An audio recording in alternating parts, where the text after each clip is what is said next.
Hello. So I guess ever since the election, I've been sort of feeling like our best hope for the world to change in a positive direction um, is being lost. I mean, at least being threatened, because I've thought of America as our best hope, basically.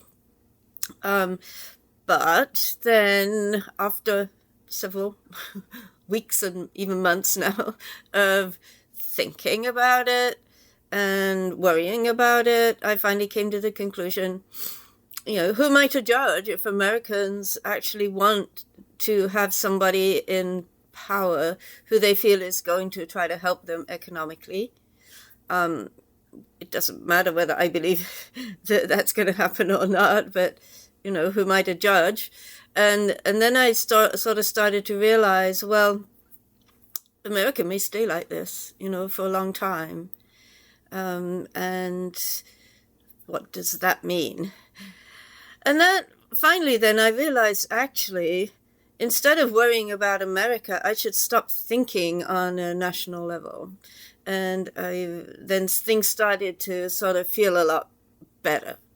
I started to feel like, well, no matter what happens to individual nations, there's still like lots and lots, millions of people in the world who care about freedom and care about each other and want to create a better life for everybody. I guess that's, one of my main considerations, that everybody should be included rather than, just a few people benefit. So then that made me feel like, oh, okay, actually, yeah, it's time for us to move on from nations. Because if you think about it, a lot of our problems come from government. We have given a lot of our power to a government in the hope that they are going to somehow benefit us, somehow work for our benefit. But it doesn't happen. And I mean, of course it does to some degree, but in many ways it doesn't happen. And in fact, lately, of course, we've seen that governments of individual nations have been the problem, especially um, in more like totalitarian nations or authoritarian, I guess, mostly. So we've seen Putin invading Ukraine. We've seen Netanyahu, initially a reasonable response to Hamas, but by now they're just trying to destroy Gaza and destroy the Palestinians. And we don't feel good about that. None of us like this. So governments have been a big part of the problem. And if you think about it, we don't need somebody to be making decisions for us so much anymore. The level of education of most people throughout the world is increased considerably from what it used to be, say, 100 years ago. So then that made me feel, oh, okay. So then actually maybe we should look at our international institutions and see how that's going to work. So just on a political level, then I started to think about the international institutions like the League of Nations, which was replaced by the United Nations, the IMF, International Monetary Fund, World Health Organization. There were so many international organizations already. But that brought up a couple of things. So the first thing is, the worst thing we could do would be establish a world government to which we give our power. If we've learned one thing over, the recent decades, it is that we should not allow a single person to make decisions for a whole nation. We should absolutely ensure that there are checks and balances. And in America, we don't have that many checks and balances anymore because Congress and the Senate are made up of people who benefit from the way that things are, from the economic inequality. They have to be fairly wealthy, otherwise they wouldn't be able to run for office. There's a few that aren't so wealthy, But generally speaking, it's been sorted so that the wealthy people benefit in this country, and they are making decisions for everybody else. This is not a Republican issue or a Democratic issue. I would say it's more Republicans, but Democrats also are sort of forced by the system to care a lot about money. So none of us feel that we have a government that really represents us. So then we do not want a world government that simply reflects what we have now. That means we have to really think a lot in the next few years and decades about what sort of government do we want. How can we arrange a world that responds to the people, not just a single person in charge? Even if it's a woman in charge, which I would be more in favor of, it's still way too risky. Look what can happen, right?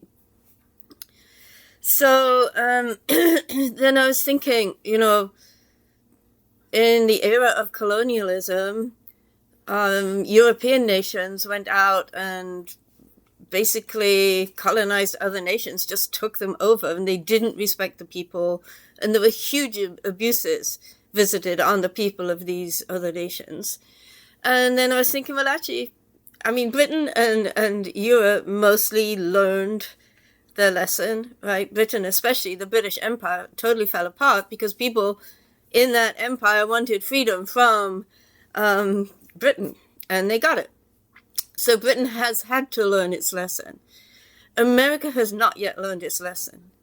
Now, most Americans think that America is not colonizing the world, and this is sort of true. But they're colonizing it in a different way. They have like an economic colonialization here, right? So through the International Money Fund, through many of the international organizations, actually America has been forcing other nations to accept our economic system, to accept the way that America runs its economy. And, the dollar has essentially been sort of the basis for the world economy. But in doing that, everybody's sort of accepted and living according to this economic plan, but it doesn't work. Everybody's in debt. The people are not empowered by this sort of economic system. So then I was thinking about, well, how have things changed over, since this government came into power? And that made me feel better. I'm sorry.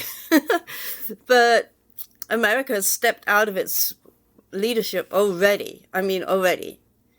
So the good things that America was doing that the world respected it for, like speaking up for human rights, U.S. aid throughout the world, things like that have gone already. And so America has lost its dominion, its economic place in the world, while we are talking about tariffs, how to unilaterally force other nations to pay tariffs on their goods.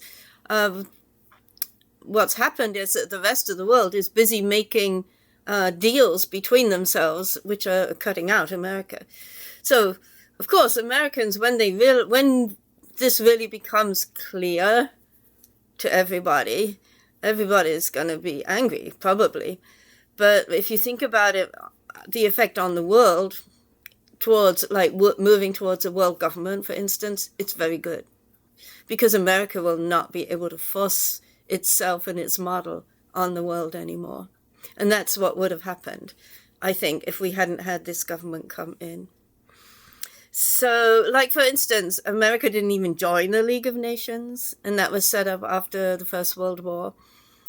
America is in the United Nations, but we're not working, we don't want to join the International Criminal Court. We don't want to submit to international judgment or laws that will restrict us. America wants to be free to rule itself. But now that's not going to happen anymore. So for instance, the Security Council of the United Nations, that was set up after World War II. So we have Russia, China, America, Britain, and France. And they can veto anything decided by the Security Council. There's other nations, but they come in for temporarily for a time period, and then they get recycled, and another nation comes in. So this is going to go now. There is no reason to maintain these 5 permanent members of the Security Council. So we're moving out of the post-World War II era and into a totally new international era. But it's really important that we start to think very seriously about how we want to design this. Everybody has to think about this. We can't just leave this to governments to put into place. It will be better now that I think the West has lost a lot of its power. But again, we're still thinking, China is so powerful, maybe we're all going to become under Chinese dominion. I'm maybe less afraid of that than a lot of Americans, because I lived at least in the East, in Korea, for 10 years.